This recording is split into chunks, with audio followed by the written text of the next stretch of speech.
What's up, guys? Welcome back. I've got the OpenRoad 270 awning here. We're going to install it on the truck, and then we will do kind of an overview of it after I've had some time to test it. And we'll show you around this thing and all of its cool features, and I'll give you kind of my initial thoughts on it in case you're looking for a 270 awning. I'm going to open this thing up and let's kind of show you your install options and then get it installed on the truck here. I've got everything open here. Let me show you what it comes with. So here's your awning, and this is the back side of it. So this is the T-slot system that you use here. So you drop your T-nut in there, and then these slide along, and that way you can kind of line them up with wherever you have your brackets for install. But here you get some stakes and some rope here if you are using the legs that come down to support the awning if it was way windy. Here's your sandwich brackets for if you're using it to go around a roof rack, kind of like you would a rooftop tent. Some wrenches, all of your hardware here. So this is hardware again if you are using the sandwich brackets to go around a roof rack. And then you have two different sizes of T-slot nuts here. So you've got some longer ones and some shorter ones. And like I showed you a minute ago, these are the ones that drop into here and then go through the awning bracket in order to attach it to the brackets. You've got your lighting kit here that I'll show you. And then the only thing I don't have here is the actual awning brackets that they provide if you're going for a standard roof rack application. But that's because I have some kind of specialty ones here that are for my anti-shanty dwell shell that are very specific and fit this exact camper. But if you were just going to do it on top of a roof rack, like on top of a truck here, and you had some standard crossbars or something like that, or a bed rack, their L bracket awning brackets are kind of a good application for some other things if you aren't having a very specific use case like that. The way these awnings work, it's super modular and the install is really simple. So you kind of just slide these wherever you need them. You can actually kind of move the whole awning left or right depending on where you need it mounted. I'm gonna pop the tent open real quick so I have some easy access to these brackets right here, and then we'll install this awning.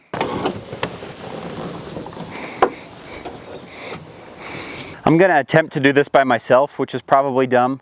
It's only 50 pounds, which is a pretty light one compared to some of the other ones. Some of them, the other ones are like 70 pounds. Either way, it's gonna be awkward, but I'm gonna try and do it by myself.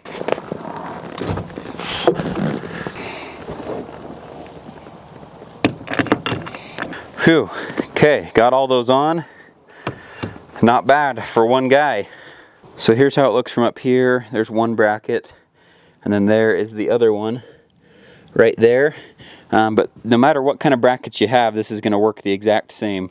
So the T-slot nuts just kind of go in right through there, and then they can kind of just move along this track wherever they need to go.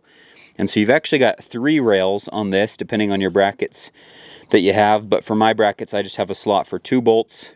So 2 on each side here, and then a washer and a locking nut right there. Here's one quick look at how it looks on the truck. So that's it for the install. It's super easy, and I thought it was worth showing that so that I could show you kind of how modular that T-slot system is and how you can kind of move the awning from side to side, and then the different options you have for brackets and stuff. All of which makes mounting it up a pretty easy, simple process, even if it's just one person. It was totally doable, and it's a really easy system, and I'm excited to start using it. So what I'm gonna do now is I'm actually gonna, on my own, spend some time testing this thing out for a little while, and then we'll be back with the second part to this video where I show you how it unfolds, how you open it, close it, and then all of the features, and we'll do a full overview of this awning. Okay, so here's the second part of the video. I am up camping. I got up here last night. It's now the morning, and I was able to use this new awning all of last night.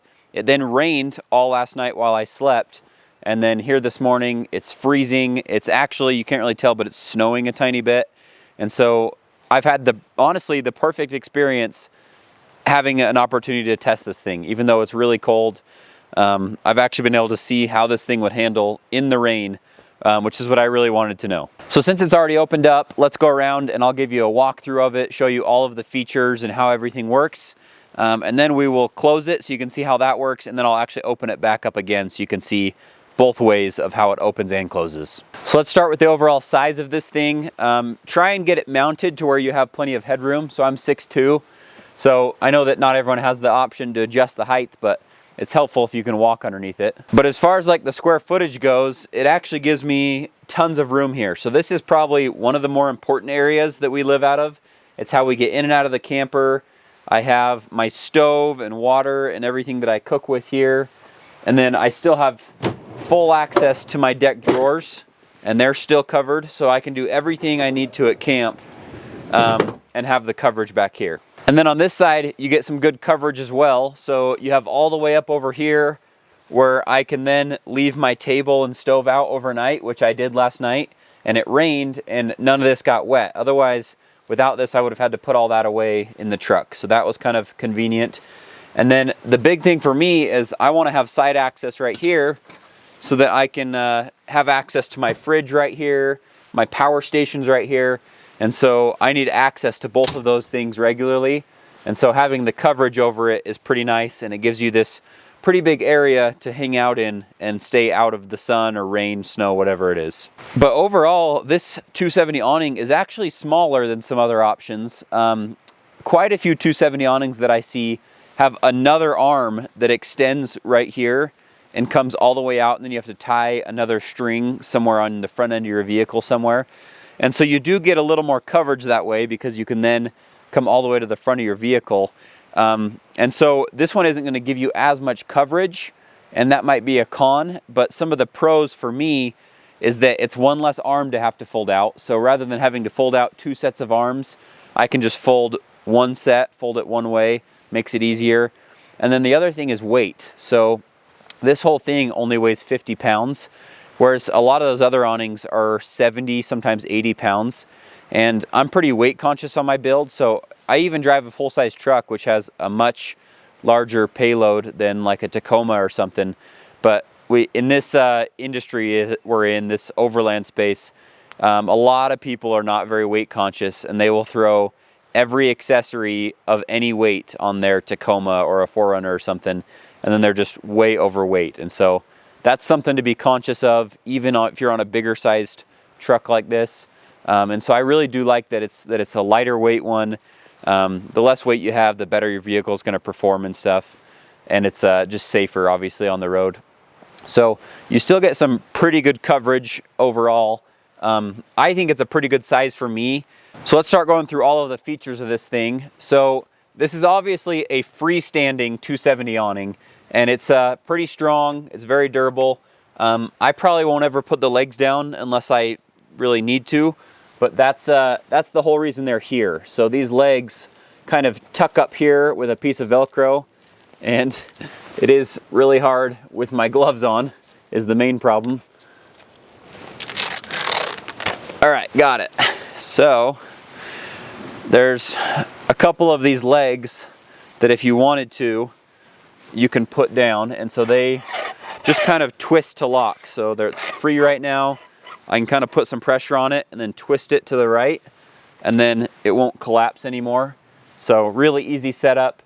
And then you have 4 of those. So you have 1 here, 2, 3, and then you actually have 1 on that far side as well. So obviously the reason to do this would be for in really bad weather or wind or something. And so you got the poles, and then you have these kind of D-ring hooks right here, and they give you stakes and some ropes to kind of pull tension against that and stake it to the ground, which would be nice if it was really windy, because if it's way windy, you don't want this like kite thing just sitting on your vehicle, and so you would then have to put it away.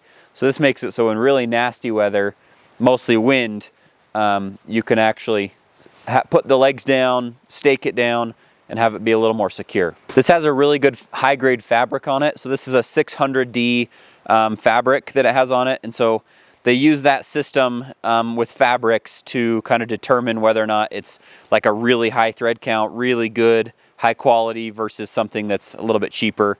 That's a very like dummy way of putting it. Someone smarter than me could explain that better, but really what it means is 600D is on the higher end of fabrics to where it's going to be really durable. If you go look at some of the other awning options, if you can find that rating, some of them are much, much lower. Like I've seen some of the awnings in the 200 or 300 D rating. but this one is much higher, so it's going to be more durable. And it's actually quite UV resistant, so I get that it's not sunny at all right now. But the way I know that is because even though it's like somewhat daylight out here, when I stand under here, it's actually really dark. And so I had to use the lights. I had to turn the lights on just to give me a little bit of light under here, because this blocks so much light that it was kind of darker under the awning, which is a good thing for if you're in the sun. I think that higher end fabric will block a lot of the UV rays. Let's take a look at these lights next. So they give you 3 light bars that they just mount up there. So 1, 2, and then I actually have this one turned off, but there's a third one right there. And then the way you power them is they give you this cord that has 3 little prongs here. And so you just plug those in, and then you have 3 of them. And then it just runs to a USB. So mine's plugged in right there. And right now I had them on and it was pulling like 5 watts. Now it's pulling 3 watts. So you can have all of them on and you pull like a max of like 7 watts, which is like pretty much nothing. So you could just run it off of a battery bank if you wanted to. You have 3 different light modes here. So that's a white one. That one's kind of a yellow, and then that's off. And then it kind of lights up blue when they're plugged in there. And then that one's almost more of an orange kind of. So I know that probably doesn't play very well on the camera, but the lights are pretty nice. I have them on right now because it's so dark under here that having a little bit of light actually helps, because this fabric is so dark. So I think the only other thing to really show you super up close is the cord system here. So it literally just takes 1 rope. It's just this right here. It just connects into this lashing point right here. And then this is a cool little system they give you. So see if I can do all this one-handed. But right now it's tensioning itself just fine. And then if I just pull back on this little lever, it actually releases it. So let's see if I can get this down and show you a little bit better. But so that's kind of the system, and then it's self-ratcheting. So as I pull on it, it'll just tighten, and then that little metal piece is what releases it. So if I hook it back up right here, and then I just pull on this, you can hear it tighten, and then that just kind of tensions the whole thing like that. Let's go over the takedown process. I will close this thing up and show you how easy it is, and then a few of the tips I've learned to make it a little bit simpler. So the first thing I do is just unplug the lights. I kind of just keep my cord connected right there to my power station, but that way they're not in your way, the wires aren't in your way. So I'm gonna close my doors here just so that it has room to close. And then I just undo this, and then this whole thing will kind of just close on its own like that.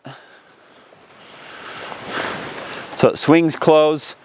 One thing you gotta do that it is in their manual, but I made the mistake of it one time, is this last arm purposely pivots out a little bit farther so it can get around the side of your vehicle better without hitting this. And so that actually has to close. So right now it's pretty open, but if I grab it and just turn it around, now it's tucked in right there rather than being swung out over here.